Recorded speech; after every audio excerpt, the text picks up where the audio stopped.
may we know why you decided to declare martial law in the entire Mindanao, not just Marawi City? Has the government monitored any threats of ISIS in other parts of the country? There should be no singularization of this mandate. You know, there was the siege in Mindanao, resulting in the destructions of lives and properties. There have been a series of bombings and all terroristic activities of every kind, every criminal acts committed in the southern part of our country. Remember that Davao City was also a victim of a bombing several months ago. All of these and other things, government decided to just remain tolerant, not oblivious to the terrorist act, but there has been suggestion in the past that they declare martial law. And even some senators, which I cannot mention now, urged me to do it. But I said that there has to be a very compelling reason to do it. And what is that compelling reason? You must remember that earlier, and even in the my first command conference, and the military and the police, alam nila. Sabi ko, I made a projection, not a prediction, that one of these days, the hardest thing to deal with would be the arrival of ISIS in our country. And it has come to pass that there is really war going on and street fighting in Marawi itself. I do not know how many buildings were destroyed, pero yung chief of police ng Malabang, he was in Marawi City. Pag-uwi niya, going back home, he was stopped by a checkpoint that was manned by the terrorists. And I think they were decapitated right there and then. These things government cannot allow. It is an open defiance and the violence, the atrocities continue.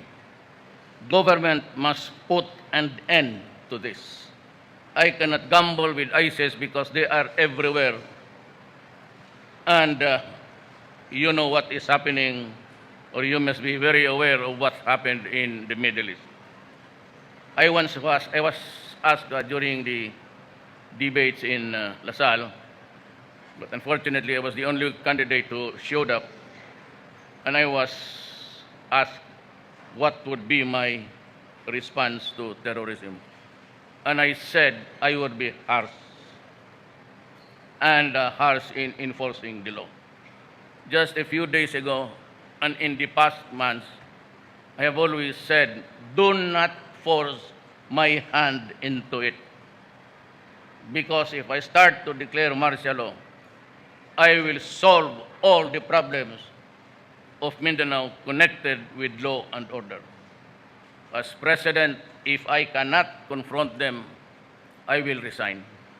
If I am incompetent and incapable of keeping order in this country, let me step down and give the job to somebody else. But I will deal with the problem as it is. Most of you were witnesses many years ago when President Marcos declared martial law. It will be solely between the commander-in-chief and the armed forces and the police.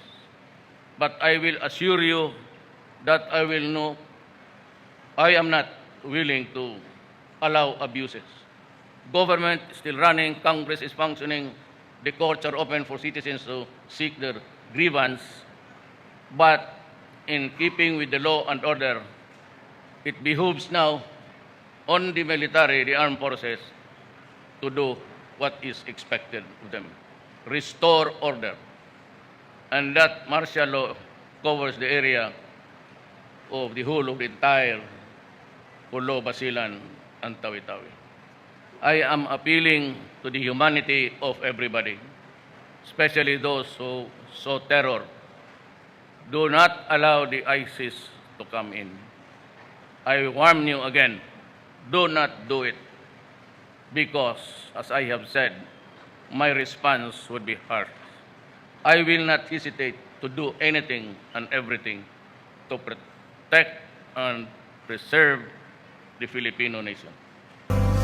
Pilipinas, Duterte pa rin